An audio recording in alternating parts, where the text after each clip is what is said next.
Suscríbete a nuestro canal TVC Play y activa las notificaciones.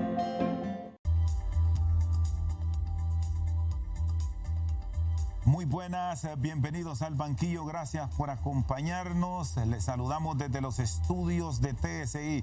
Hoy vamos a hablar de país, de los temas del momento, de la política, de la actividad que se está desarrollando en materia sanitaria en la nación. Es un destacado profesional de la medicina y actual presidente del Congreso Nacional y aspirante presidencial del Partido Nacional, doctor Mauricio Oliva Herrera. Qué gusto que nos acompañe, señor presidente. Bienvenido, buenas noches. Muy buenas noches, Rosendo.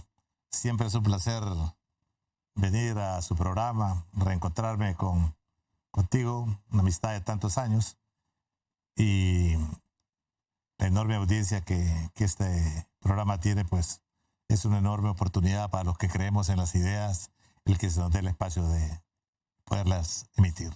Bueno, tengo dos áreas por donde quiero orientar este diálogo, presidente Oliva.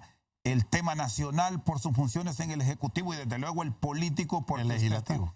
El legislativo. Arrancamos con este nacional, perfecto.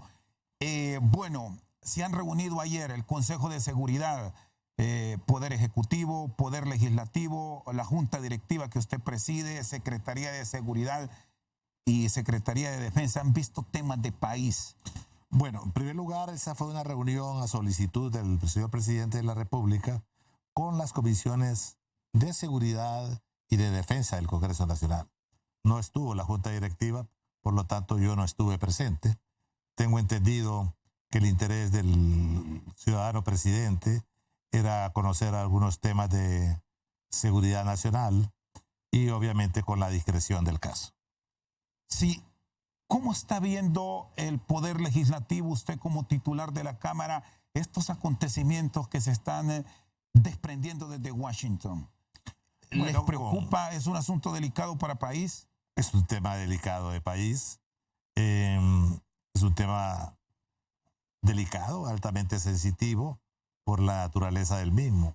Hay implicaciones de tipo personal para el señor presidente de la República, que es el primer ciudadano de la nación. Hay algunos o varios reclamos a varias instituciones, entre las que está el Poder Legislativo, el Poder Judicial y muy veladamente también para entidades como el Ministerio Público. ¿Qué implicaciones puede tener para el país el hecho de que senadores en Washington estén presentando iniciativas para que se investiguen violaciones de derechos humanos, actos de corrupción y el tema del narcotráfico que podría involucrar a grandes figuras de la política en nuestro país, incluido el mandatario? Bueno, este es un tema con un gran componente político, bajo mi particular visión. ¿Por qué? Porque en primer lugar nace de la Cámara por excelencia, que es el Senado y el Congreso de los Estados Unidos, que son tan políticos como nuestro Congreso. Primera instancia. Segundo lugar, es el alcance de la acción.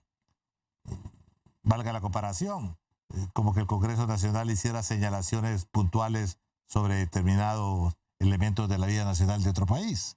Creo que no es en el ámbito de nuestra competencia eso. Sobre todo cuando, por lo menos la percepción que yo tengo de la justicia norteamericana es de ser muy objetiva y muy respetuosa y bien separado de las funciones de los distintos poderes del Estado y lógico también la observancia del debido proceso y del estado de inocencia. Por eso creo que tiene un componente político importante, porque si bien es cierto, manda un mensaje personal al presidente Hernández, lo manda a las instancias que ya me referí, pero también le manda un mensaje claro a la administración Biden, que no ha definido su política exterior de manera concreta, en este caso para el área de Latinoamérica y de Centroamérica en particular. Yo lo percibo como una presión de un grupo demócrata de tendencia un tanto más radical que el resto de los demócratas. ¿Cómo ve usted el pensamiento del senador Sanders? Creo que está ahí, que todos conocemos cuál es su línea ideológica. ¿Qué tanto puede generar dificultades para el país este tipo de propuestas en medio de la crisis que se está enfrentando por el tema sanitario, que usted lo conoce, doctor, el tema de los huracanes ETA y OTA, que nuestro principal socio histórico advierta que pueden venir restricciones en materia de seguridad e incluso hasta condicionar ayudas si no se pone un alto a abusos en el país? Bueno, como usted bien señala, no podemos soslayar la enorme influencia que tiene el gobierno de Estados Unidos en el mundo, no digamos en esta área. Lo que creo que lo que debe haber aquí en primer lugar es un diálogo franco, directo con ellos. Y con todo respeto, yo creo que el presidente Hernández debe clarificar su situación ante el Departamento de Estado, porque si usted lo ve, no deja de ser un tanto irrespetuosa la situación, que no va por los cánones normales de lo que ha sido la tradicional diplomacia. Yo veo ahí un exabrupto. Lo segundo, en el caso concreto, no soy abogado, pero estuve leyendo algunas partes del documento que hay medias verdades y medias mentiras ahí. Por el caso concreto hay una serie de señalamientos al Poder Judicial, que hay una serie de casos que han avanzado. Creo que el más icónico de ellos es el caso de Berta Cáceres, que hay 7 personas condenadas por ese caso. Creo que andan ellos todavía presionando por algunos supuestos actores intelectuales. No conozco a profundidad cómo se ha desarrollado ese caso. Hablan también de algunos casos que se han dado en violación de derechos humanos. Creo que hablan de 100. Muchos de esos están judicializados. Y como le digo, mucho de eso hay casos que se han avanzado de manera concreta y otros que obviamente hay una especie de secretividad en algunas investigaciones. El accionar del Ministerio Público, que de alguna manera veladamente lo cuestionan también, en casos de corrupción, se han hecho judicializados bastantes casos. En casos compañeros de Cámara mío están siguiendo procesos de judicialización. Lo que pasa es que muchas veces queremos, y si usted ve, es casi una copia de las protestas que aquí se dan, pues, de las protestas y señalamientos que han hecho muchos sectores de izquierda y muchos sectores de la sociedad civil.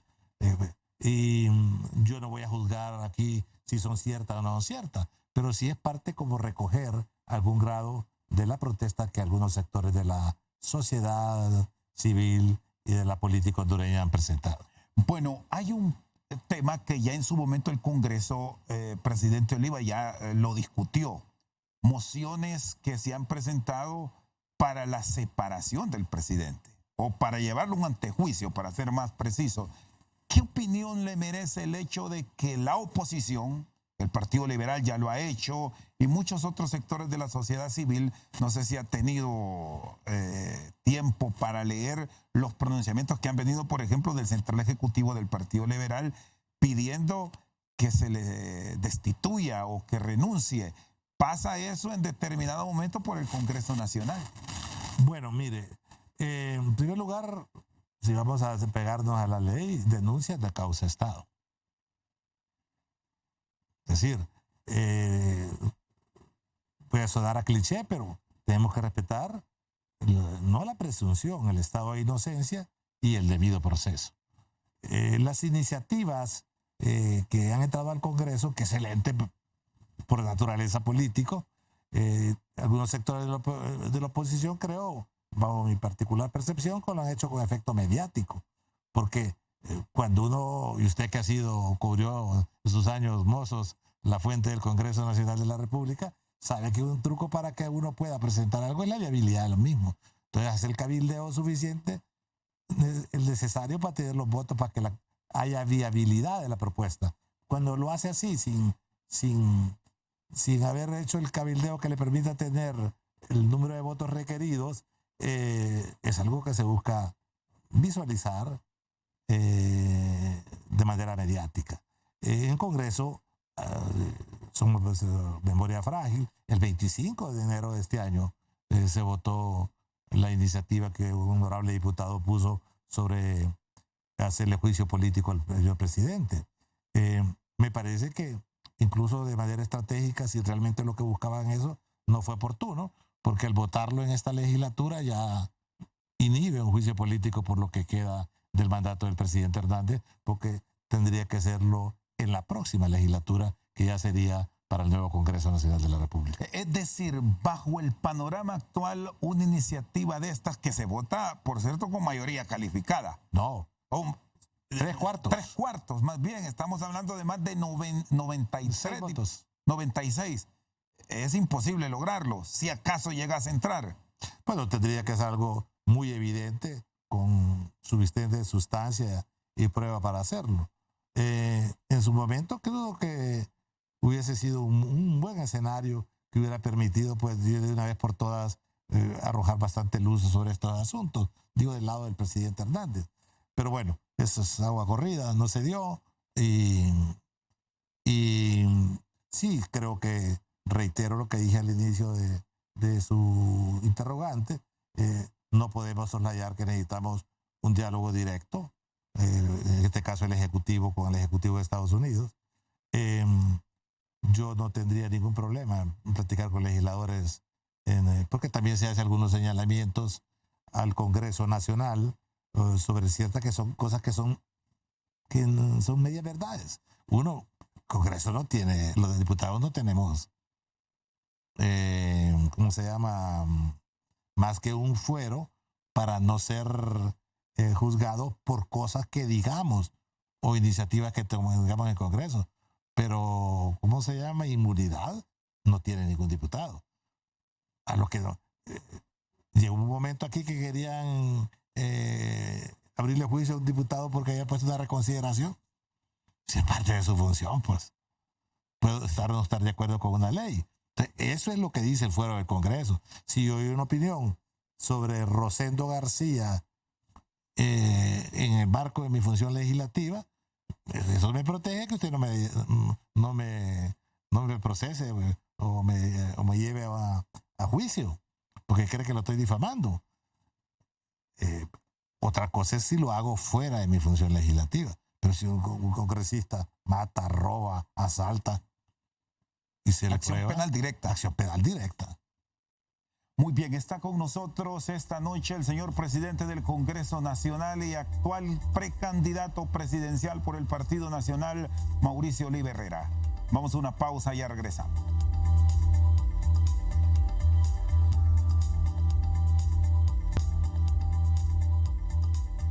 Seguimos al banquillo esta noche con nosotros el señor presidente del Congreso Nacional. Estos temas nacionales con asuntos estrictamente ligados a su función legislativa. También se señala lo del Código Penal. Realmente, ¿cuál es el pensamiento que se le ha dado a esta normativa, señor presidente?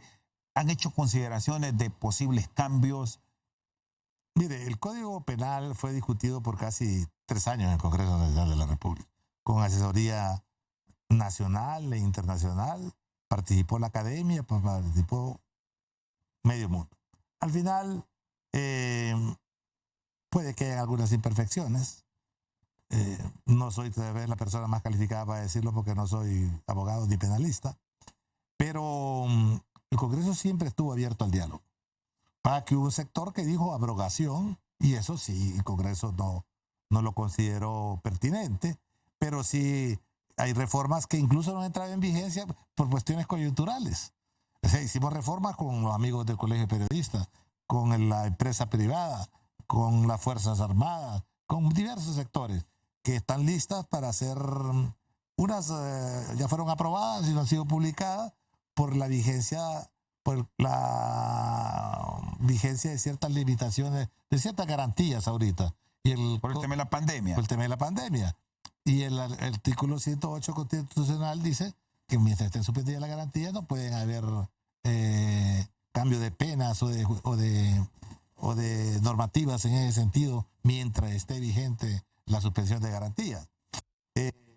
Por otro lado, el Código Penal la gran crítica se le ha hecho es que dice que disminuye las penas por corrupción. Mire, las penas por corrupción son penas que no van solas, son delitos que no van solos. Cuando hacen mire las acusaciones que se dan a las autoridades pertinentes. Malversación de fondos públicos y nomás va el lavado de activos.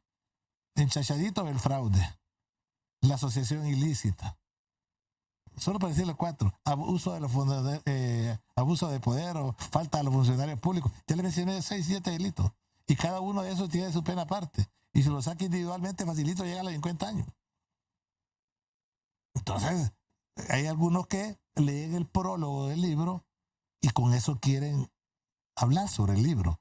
El Código Penal, hay gradualidad de la pena y hay complementariedad en los capítulos. Entonces, no solo hay que leer el capítulo 1 o el artículo 1 de tal capítulo, sino que hay que leerlo todo porque es un código integral, ¿verdad? Con esto no quiere decir que es perfecto, pero es perfectible. Y es una aproximación válida que el Congreso hizo. ¿Por qué lo hizo? Pues lo hizo por manera antojadiza, no, porque teníamos un código con una vigencia de 34 años que estaba parchado, tenía más de 100 enmiendas y teníamos dispersa una serie de penalidades hasta en ley forestal había penalidades y no estaban concentradas en un código. Nuevas figuras penales que han surgido a medida va creciendo la sociedad. Por ejemplo, los delitos cibernéticos no estaban comprendidos ahí. Hay una nueva corriente ideológica dentro de materia penal que habla de justicia restaurativa. Aquí todavía estamos con justicia inquisitiva. Entonces ahí hay una confrontación también de fondo ideológica que se da en un momento coyuntural cuando empiezan a juzgarse los casos de corrupción, que conste que el código empezó mucho antes que eso. ¿Pueden venir más reformas? No está cerrado a sí, cambio. La ley lo permite. La ley lo permite. Pero no a una abrogación, a derogación no, total. Podría ser que algo lo logre, pues necesita los votos para hacerlo. En este Congreso no tienen los votos. No sé cómo se va a conformar el próximo Congreso. Pero ojo, todo lo que quiten es, como dicen, ex nunc, de ahí para adelante. Durante todo este tiempo ha estado vigente. ¿Le molesta, le genera inquietud cuando escucha que es un código de la impunidad, presidente? Mire, yo creo que son opiniones muy dadas a la ligera. Yo no tengo el derecho a enojarme en esto. Y digo que no tengo el derecho porque creo que por norma de vida y por el cargo que tengo, uno de los que debo tener son altos índices de tolerancia. Entender que hay varias racionalidades para ver las cosas y que obviamente uno debe tener la mente abierta al debate, a la innovación. Posiblemente uno tenga alguna visión sesgada en determinados momentos y a eso no hay que temerle. Otro de los puntos que se señala con las actuaciones de país es el tema de la MASIC, que se le sacó. No, mire, en primer lugar no se le sacó. Primer término, seamos conceptualmente claros ahí. Terminó su periodo. Ahora, la causa por qué no se renovó. Mire, el arreglo de la MASI no era con el Congreso Nacional de la República. La MASI fue al Congreso por una simple y sencilla razón. Porque empezó, creo que el 2000, a la mitad del periodo del presidente Hernández. Del primer periodo. 2016. 2016. Y terminó en el segundo año de gobierno del presidente Hernández, 2019. Ahí terminó su periodo. Ahí decía como requisito que para renovarla ambas partes tenían que firmarla y tenían que enviarla al Congreso porque pasaba el periodo presidencial. Si lo hacían por 4 años, lo hacían por 2. Al final de cuentas, ni firmó la OEA, ni firmó el Ejecutivo. No llegó al Congreso. Entonces, sencillamente no renovaron. No fue el Congreso el que dio por terminado el arreglo con la MASI. Presidente Oliva, ¿cómo están las relaciones suyas, ya hablando estrictamente de la actividad política que está desarrollando en los últimos meses, con el Ejecutivo? Le hemos escuchado en reiteradas presentaciones que no le molesten a su gente, que se le quiere igual que a otros nacionalistas? ¿Qué es lo que ha detectado? Mire, bueno, no es un secreto que la mayoría de los ministros, pues no es buena parte de ellos, están con el otro movimiento, que buena parte de los mandos intermedios también están ahí y han estado ejerciendo presión sobre algunos funcionarios, sobre todo de nivel de empleados públicos, por su participación en el movimiento. No me parece ni ético ni me parece justo, porque no debe ser un motivo de persecución política alguien que piense diferentes a ellos, y máxime cuando estamos dentro del mismo partido. ¿Siente que no le están jugando limpio, que las cartas no están tiradas sobre la mesa de una forma equitativa para pelear en iguales condiciones por esto que le está pasando a algunos de sus simpatizantes?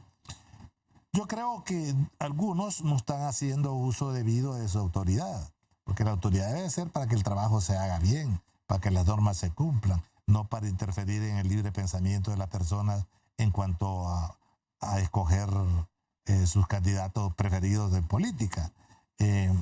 No creo que sea una línea que haya dado el presidente de la República, pero que si hay colaboradores de ellos que no la han respetado, sí es cierto. Y eso usted se lo han planteado en aras del diálogo que se mantiene en medio de la independencia con los presidentes de los poderes del Estado y en este caso con el Ejecutivo, de eso que está pasando en actividad propiamente de política vernácula. Sí, se lo he dicho, señor presidente de la República. ¿Y qué ha pasado? Bueno, él me ha prometido en primer lugar que no se va a meter. En segundo lugar, que va a hacer las correcciones del caso. En algunas se han dado, en otras no. Pero bueno, estamos a 15 días del proceso y yo creo que si ya no nos pararon a esta altura, no nos vamos a parar. ¿Cómo está la organización? ¿Por qué surgió ese nombre de Juntos Podemos? Mire, fíjese que ese casi se dio, como dicen, por gravedad. Porque si usted revisa, el otro día estaba viendo un calendario donde nos quedaban las campañas políticas y siempre he usado esa frase, Juntos Podemos, claro que podemos. Y como es parte de mi discurso, pues el movimiento fue agarrando esa dimensión y ya se volvió una frase muy pegajosa. Yo creo que es también muy significativa, que revela un concepto de unidad partidaria, de solidaridad, de trabajo en equipo, y se volvió pues un lema muy aceptado por una facción grande del nacionalismo. Es infaltable en los discursos, en los mensajes. Pues sí, ya todo el mundo lo dice y casi todos los oradores lo repiten y la gente lo contesta de manera muy espontánea. ¿Cómo va la organización? Están, bueno, ya prácticamente estamos despidiendo febrero, ya mañana es este fin de semana, estamos en los últimos días, el lunes ya es 1 y es la recta final. Sí, bueno, empezamos con un muy buen suceso, logramos al final de parte de la jornada hacer una organización completa de los 298 municipios del país, 998 fórmulas de alcaldías, corporación municipal, de autoridades de comité local, de convencionales, los 18 comités departamentales, la totalidad de los convencionales en el país, los 128 diputados propietarios y suplentes, los diputados al Parlamento Centroamericano y lógicamente la fórmula presidencial, y los presentamos en tiempo y forma y con prácticamente errores únicamente de forma. Creo que 40 subsanciones tuvimos que hacer, que eran subsanciones más que de forma, porque algunos alcaldes no dan la constancia de que tiene más de 5 años de vivir, sino que dice que vive en la comunidad, y esos fueron reclamos que nos hizo la autoridad competente, pero que se subsanó. Muy bien, está con nosotros el precandidato presidencial del Partido Nacional, Mauricio Oliva Herrera. Vamos a una pausa y ya regresamos.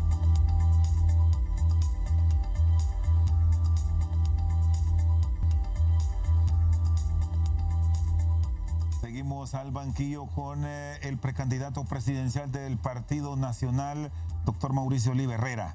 Bueno, ¿cómo ha sido la campaña en medio de esta pandemia? Usted es médico de profesión y siente que esto, a pesar de ser una lucha que usted tiene con Tito Afura, le va a terminar pasando factura al partido. Poniendo un ejemplo así general de mundo, el señor presidente, como le pasó al presidente Trump en Estados Unidos, que para muchos la pandemia lo hizo fracasar ya de cara a la general. ¿Cómo encuentra el Partido Nacional después de 12 años de ejercicio de la presidencia de la República? Usted ha dirigido un congreso atípico en cuanto a la composición de sus fuerzas políticas ya por 2 periodos. ¿Cómo ve al partido? Bueno, lo veo muy entusiasmado, muy dinámico, con bastante entusiasmo. Lógicamente siempre hay sectores dentro del partido que creen que no se han hecho las cosas bien y hay algún grado de molestia, de resentimiento, pero en términos generales creo que seguimos siendo una opción electoral viable. Las encuestas revelan que con todo y todo somos la fuerza política más grande del país.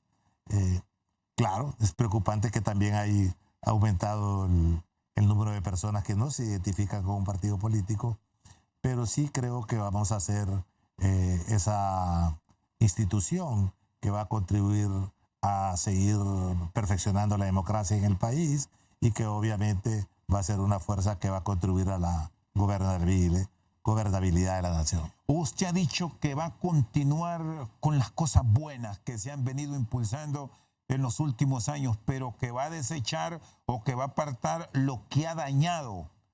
¿Qué cosas Mauricio Oliva las va a descartar de manera definitiva y qué bases puede tomar para continuar algunos proyectos de bien? Bueno, mire, yo creo que uno no puede ser mezquino. Se han hecho cosas muy bien. Yo creo que el retomar un tema de seguridad que ha permitido bajar tremendamente la mortalidad por violencia en el país es un hecho loable. Lógicamente hay que perfeccionar eso. El aparato de justicia del país ha crecido, recibe sus críticas, pero tenemos más jueces, tenemos más personal, tenemos más condenas. Obviamente los medios de comunicación, las redes sociales han hecho todo mucho más mediático y hay gente más ávida de información y lógicamente también haciendo señalamientos, lo que en términos generales creo que es positivo.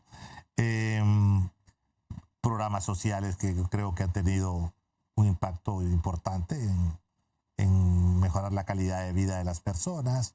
El sector agropecuario ha mejorado mucho, la parte crediticia, lógicamente coyunturalmente con la pandemia hubo que hacer algunos arreglos, pero hoy tenemos tasas de interés del 5% en vivienda, en agrícola, nunca antes vistas, coyunturales, reitero, pero al final de cuentas importantes para reactivar la economía hondureña.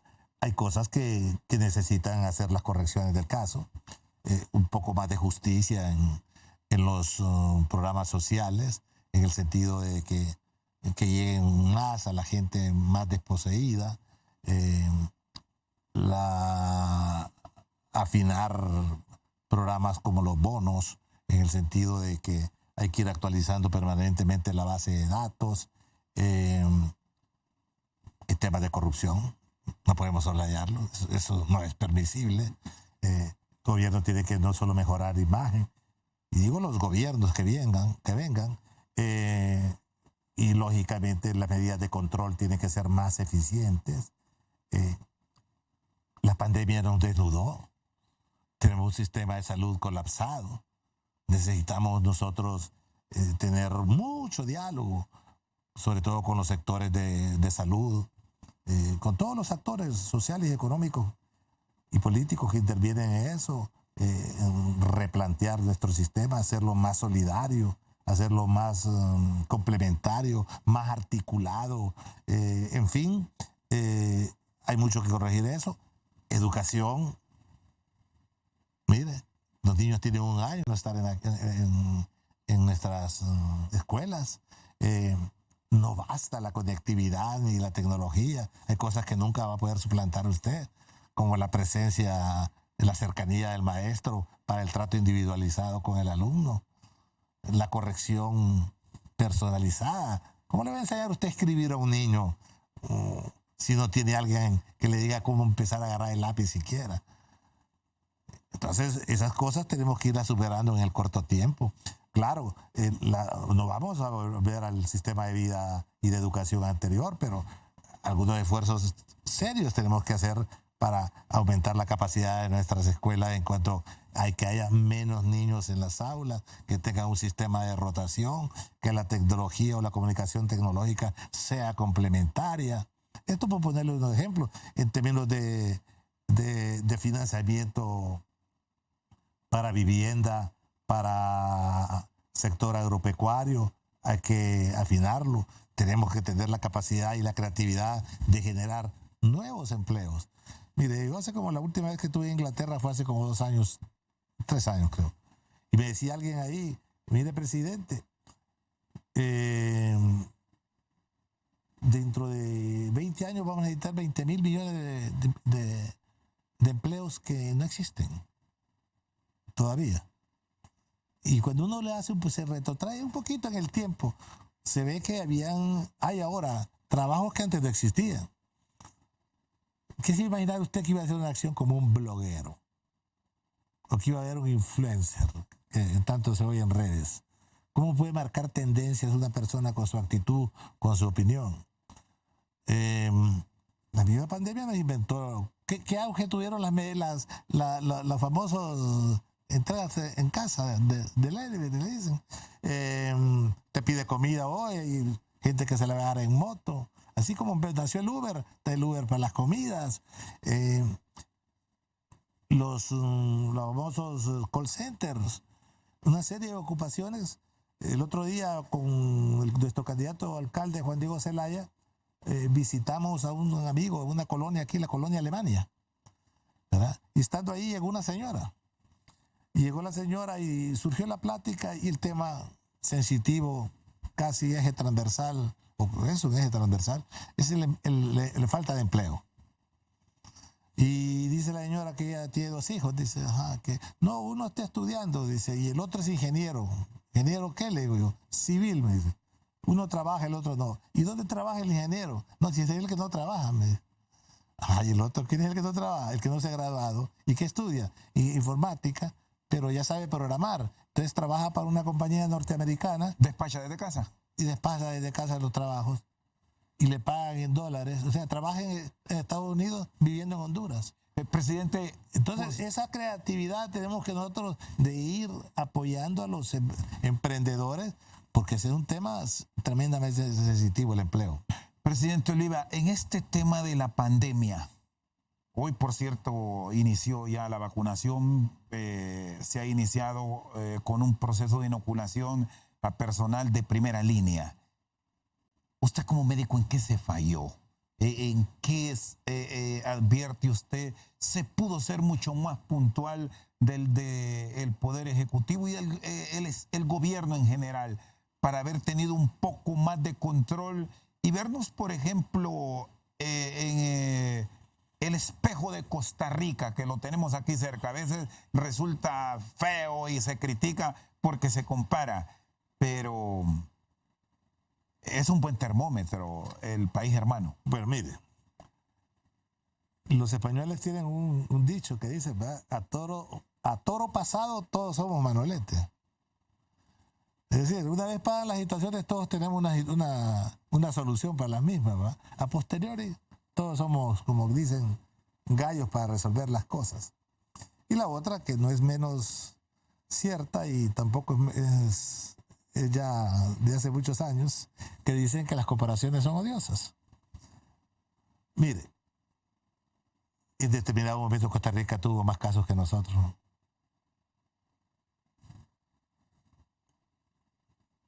Yo voy a decir que el problema de drogas en Costa Rica, Honduras le da asesoría. Pero yo no sé, ellos tienen su habilidad para... En esto reaccionaron muy bien en el tema del COVID, con el tema, reaccionaron lo de la muy vacuna. bien en el tema de la vacuna. pero es por disposiciones legales que le permiten a ellos hacerlo.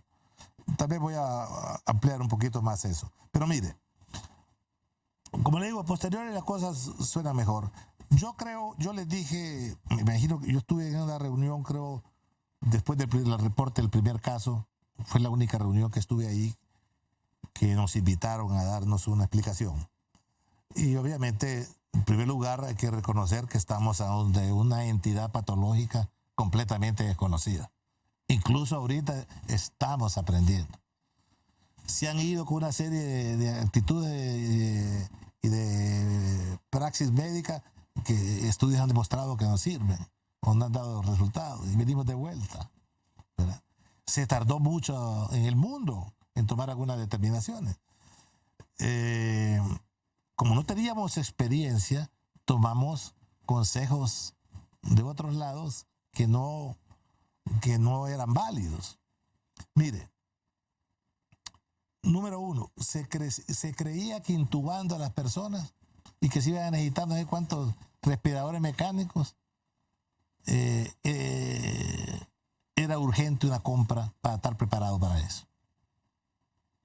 No se habló de vacuna en aquel tiempo porque no había vacuna, porque sabía que había que elaborarla. Entonces digo, compremos respiradores porque la gente va a estar intubada.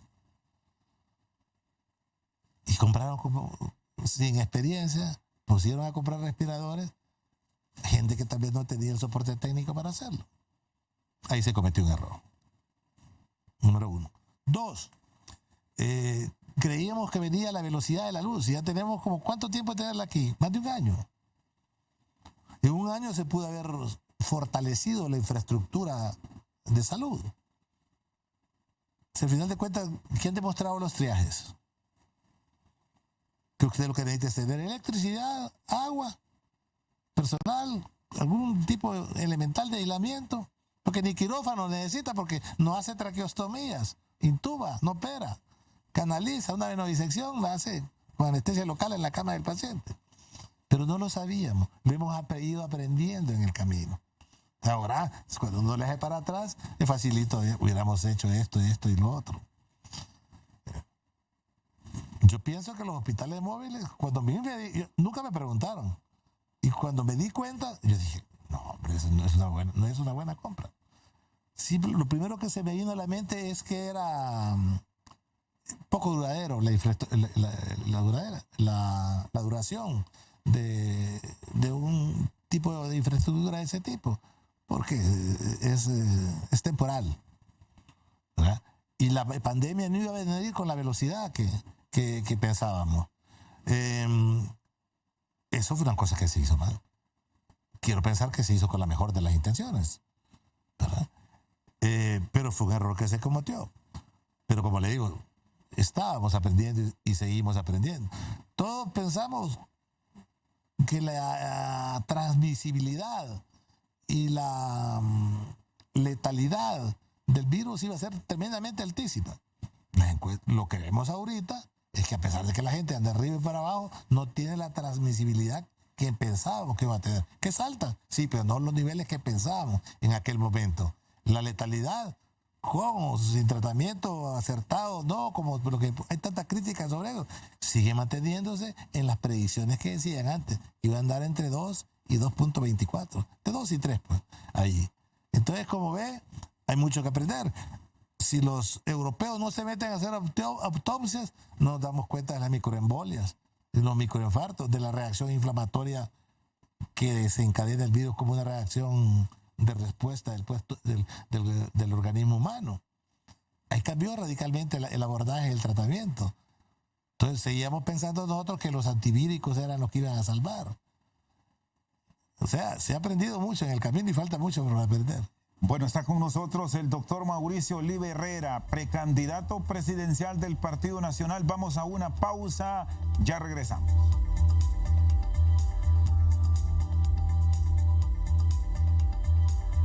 Con el plan residencial de 20 megas para que estés más que conectado con todo lo que te gusta. Y además recibes múltiples beneficios por solo $37.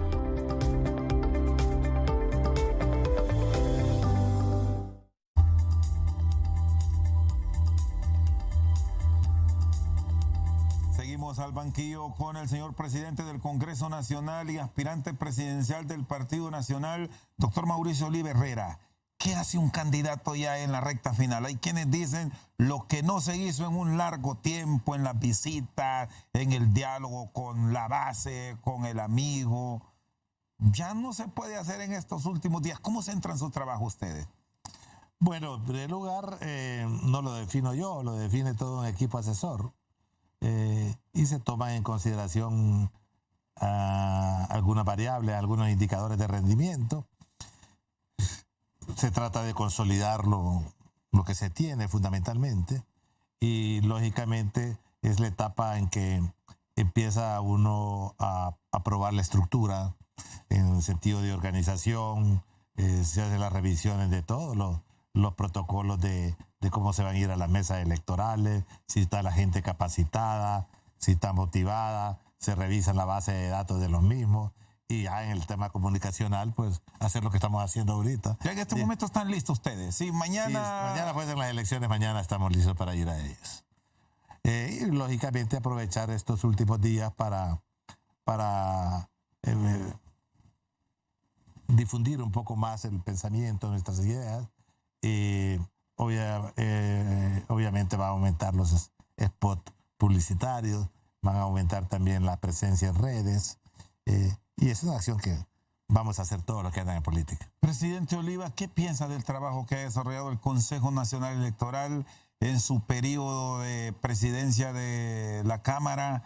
Se les ha nombrado, han existido muchas escaramuzas, incluso se ha pensado que aquí hay personas interesadas en que no hayan primarias e internas el 14.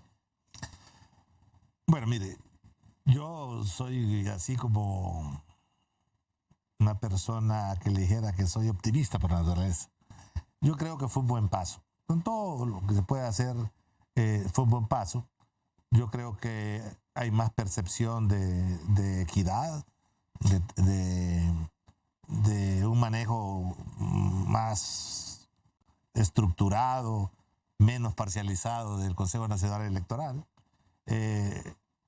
Hay una distribución entre las fuerzas políticas más representativas del país, que creo que si van ahí, van con el ánimo de hacer bien las cosas y menos pensando en su partido y más pensando en el fortalecimiento del proceso democrático del país. Por lo menos así debería ser.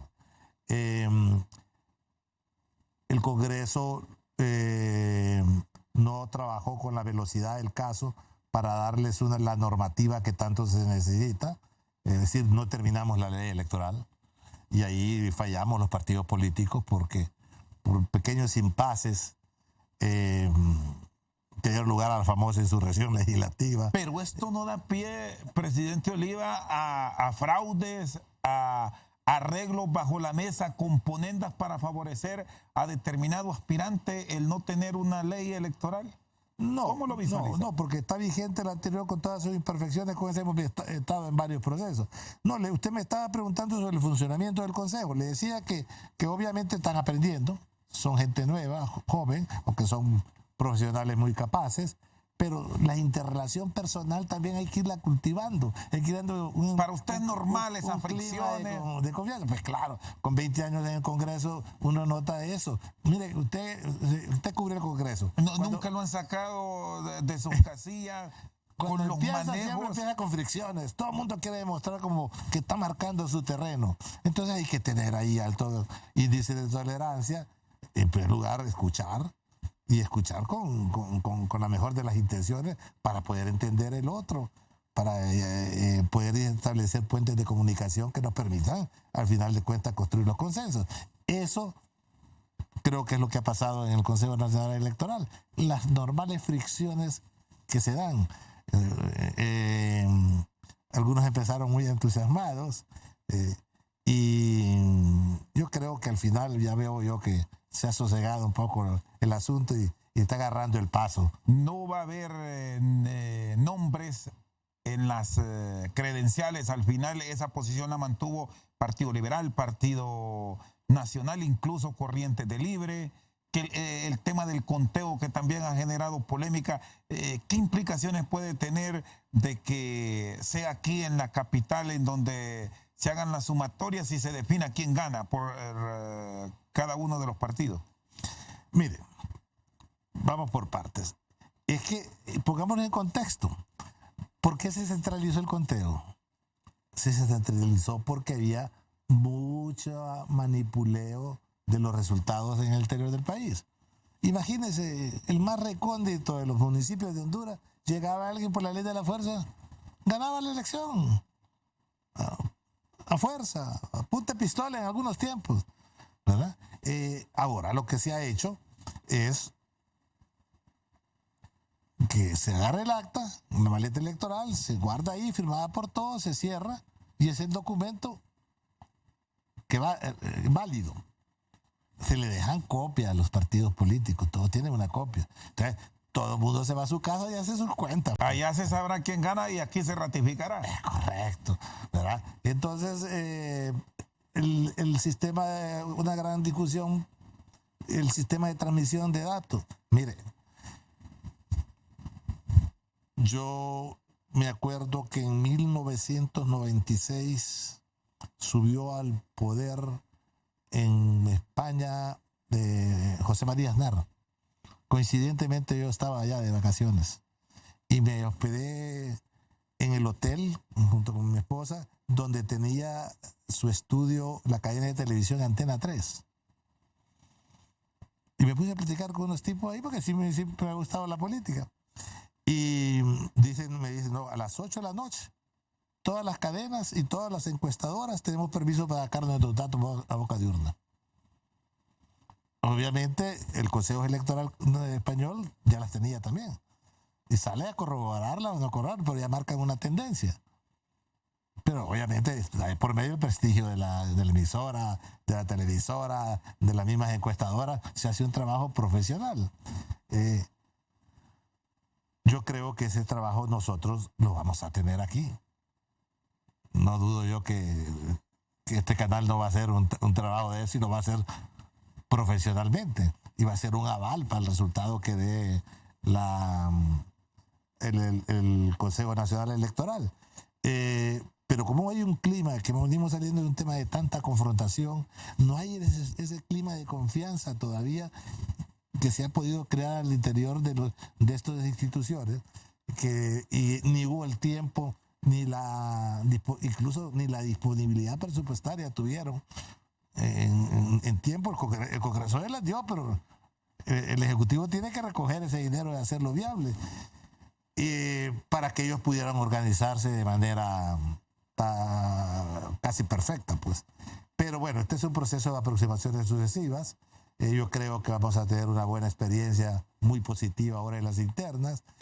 Creo que de cara a las generales, la institución Consejo Nacional Electoral va a estar más fortalecida, y es nuestro deber desde el Congreso darles todo el apoyo, porque al final de cuentas tienen una enorme responsabilidad en la cual todos los hondureños deseamos que salgan bien, que tengamos unas elecciones internas transparentes, incluyentes, y que el resultado que salga ahí sea realmente el expresado por el pueblo en las urnas. Presidente Oliva, le agradezco su tiempo. No, el agradecido soy yo, como le dije al principio, para tener la oportunidad de a través de su persona interlocutar con el pueblo hondureño. Bueno, muchas gracias. El presidente del Congreso Nacional y precandidato presidencial del Partido Nacional, Mauricio Oliva Herrera, hoy arrancó la entrega ya de identidades. ¿Va a votar con la nueva o tiene la antigua o la vieja? No, fíjese que yo fui, y esto no es alarde, pero lo hice con la plena convicción que era importante que los políticos en el país, y en este caso, en mi condición de presidente del Congreso Nacional, darle el respaldo al Registro Nacional de las Personas por el excelente trabajo que estaba haciendo y ha hecho. Y me fui a Choluteca y me fui a enrolar públicamente para transmitir mi respaldo al Registro Nacional de las Personas. Muy bien, el ciudadano presidente del Congreso Nacional y aspirante presidencial nacionalista, Mauricio Oliva Herrera. Por su sintonía, muchas gracias.